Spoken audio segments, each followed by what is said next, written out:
And we just spoke to a representative for the taxi medallions owners groups.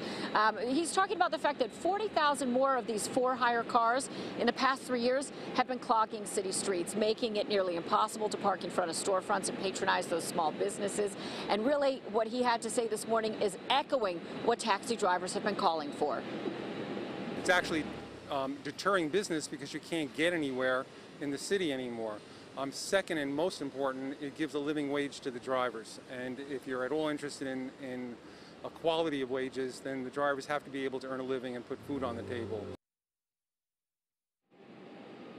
And so those in favor of this bill in front of the City Council is pointing out the fact that Uber offered the city $100 million in taxi driver relief. It shows how much is at stake for these international companies that are not regulated like the rest of the taxi industry here in New York City.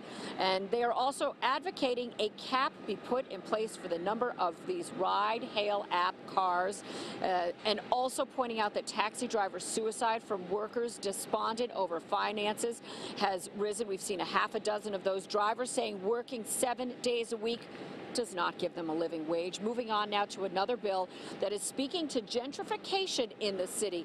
Inwood, a neighborhood in northern Manhattan, is poised to get a $500 million waterfront redevelopment, replete with 3,000 units of affordable housing, parks, shops, and a library.